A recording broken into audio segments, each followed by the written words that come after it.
कभी सोचा है कि हमारे आसपास की दुनिया, ये सारे जीव जंतु, पेड़ पौधे, हवा, पानी, ये सब एक दूसरे से जुड़े कैसे हैं? चलिए आज इसी कमाल के लेकिन जटिल सिस्टम के पीछे का विज्ञान समझते हैं। असल में ये एक बहुत बड़ा नेटवर्क है। इतना बड़ा कि मिट्टी में मौजूद एक छोटा सा जीवाणु एक पूरे जंगल की सेहत तय कर सकता है। हर चीज़ दूसरी चीज़ से जुड़ी है और ये जो कनेक्शन है ना, ये कुछ खास नियमों पर ही चलता है। इन गहरे संबंधों को समझने के लिए ही वैज्ञानिकों ने एक फ्रेमवर्क तैयार किया है। ये फ्रेमवर्क दुनिया को सिर्फ एक जगह की तरह नहीं, बल्कि एक जीते जागते, हमेशा बदलने वाले सिस्टम की तरह देखता है। और यही नज़रिया हमें क्लाइमेट चेंज जैसी बड़ी चुनौतियों को समझने में मदद करता है। तो ठीक है, शुरुआत करते हैं एक ऐसे शब्द से जिसे हम सब रोज इस्तेमाल करते हैं, पर शायद उसकी गहराई को नहीं समझते। पर्यावरण। इसका सीधा सा मतलब है हमारे चारों ओर मौजूद हर एक चीज। और इस हर एक चीज को हम मोटे तौर पर दो बड़े हिस्सों में बांट रखते हैं। तो एक तरफ तो है, कह सकते हैं, बेजान दुनिया, मतलब जमीन, पानी और हवा। और दूसरी तरफ हैं जानदार खिलाड़ी, यानी कि पेड़ पौधे और जानवर। लेकिन असली कहानी तो तब शुरू होती है जब ये दोनों आपस में मिलते हैं। जैसे कि पौधे अपनी खुराक के लिए जमीन से ही तो पोषक तत्व लेते हैं। और इन्हीं जानदार और बेजान हिस्सों के आपसी रिश्तों को समझने के लिए हम विज्ञान के एक बहुत ही खास फील्ड की तरफ मुड़ते हैं। इसे कहते हैं पारिस्थितिकी या इकोलॉजी। ये शब्द 1869 में अर्नस्ट हेकल ने दिया था। और ये सिर्फ एक सब्जेक्ट नहीं है, बल्कि ये जीवन के उस पूरे ताने बाने को समझने का विज्ञान है। ये बताता है कि कुदरत में हर कोई एक दूसरे पर कैसे असर डालता है। यहाँ एक बहुत ज़रूरी फ़र्क समझना होगा। देखिए, इकोलॉजी वो विज्ञान है जो नियमों का अध्ययन करता है, और इकोसिस्टम वो मैदान है जहाँ ये पूरा खेल खेला जाता है। जैसे एक जंगल एक इकोसिस्टम है, और वो जंगल कैसे काम करता है, उसका अध्ययन इकोलॉजी है।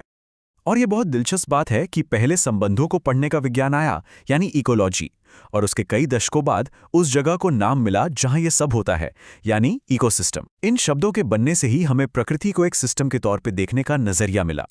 अब प्रकृति में ये जो आपसी जुड़ाव है ना, वो बस यूं ही बेतरतीब नहीं है, बल्कि ये छोटी छोटी यूनिट से लेकर बड़ी बड़ी संरचनाओं तक अलग अलग लेवल्स पर ऑर्गेनाइज्ड है।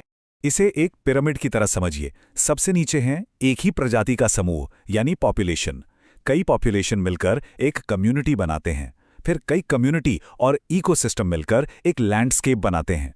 और एक जैसे मौसम वाले बड़े बड़े इलाके बायोम कहलाते हैं। जैसे रेगिस्तान एक बायोम है, या फिर वर्षावन। तो अब जब हम ये अलग अलग लेवल समझ गए हैं, तो चलिए ज़रा उन बुनियादी नियमों पर गौर करते हैं जो इन सिस्टम्स को एनर्जी देते हैं और इन्हें चलाते हैं। इसे ऐसे सोचें, एनर्जी वो ईंधन है जो इस सिस्टम की गाड़ी को चला रहा है, और जीवों के आपसी रिश्ते ये तय करते हैं कि गाड़ी किस दिशा में जाएगी और उसे चलाएगा कौन। इकोसिस्टम में एनर्जी का फ्लो हमेशा एक तरफा होता है, और कमाल की बात यह है कि हर अगले लेवल पर सिर्फ 10% एनर्जी ही पहुंच पाती है। यही वजह है कि किसी भी जंगल में घास खाने वाले हिरणों की संख्या उन्हें खाने वाले शेरों से हमेशा ज्यादा होगी। और यही नियम ये भी तय करता है कि कोई भी फूड चेन बहुत लंबी क्यों नहीं हो सकती। जीवों के आपसी रिश्ते भी कई तरह के होते हैं। जैसे म्यूचुअलिज्म में मधुमक्खी और फूल दोनों को फायदा है। प्रेडेशन में जाहिर है शेर को फायदा और हिरण को नुकसान। और कंपटीशन में जब दो जीव एक ही चीज के लिए लड़ते हैं तो नुकसान दोनों को उठाना पड़ता है। इन सभी जटिल संबंधों को समझने के बाद एक बहुत जरूरी सवाल सामने आता है। इस पूरे कुदरती सिस्टम में हम इंसानों की जगह क्या है? हमारी जिम्मेदारी क्या है? ये दोनों नजरिए प्रकृति के साथ हमारे रिश्ते को बिल्कुल अलग अलग तरीके से देखते हैं। एक कहता है कि प्रकृति हमारे लिए है, जबकि दूसरा कहता है कि हम प्रकृति का ही एक हिस्सा है। देखिए, शैलो इकोलॉजी मानती है कि हमें पर्यावरण इसलिए बचाना है ताकि इंसानों का भला हो सके। वही आर्ने नेस की दी हुई डीप इकोलॉजी कहती है कि प्रकृति का अपना एक स्वतंत्र मूल्य है, चाहे वो इंसानों के काम आए या ना आए। और ये छोटी सी लगने वाली बात हमारे पर्यावरण बचाने के तरीकों को पूरी तरह बदल सकती है। डीप इकोलॉजी का ये जो सिद्धांत है, ये उस आम धारणा को सीधी चुनौती देता है कि जंगल, नदियां और जानवर सिर्फ हमारे इस्तेमाल करने के लिए बने संसाधन हैं। ये कहता है कि नहीं, उनका वजूद अपने आप में कीमती है। और यहीं हम एक बहुत बड़े सवाल पर आकर रुकते हैं। इकोलॉजी का विज्ञान समझना एक बात है, लेकिन ये तय करना कि हम इस सिस्टम में खुद को कहाँ रखते हैं, ये बिल्कुल दूसरी बात है।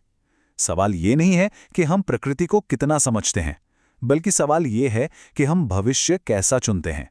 एक ऐसा जो हमें हर चीज के केंद्र में रखता है, या एक ऐसा जो हमें इस विशाल जीवन चक्र का बस एक छोटा सा हिस्सा मानता है।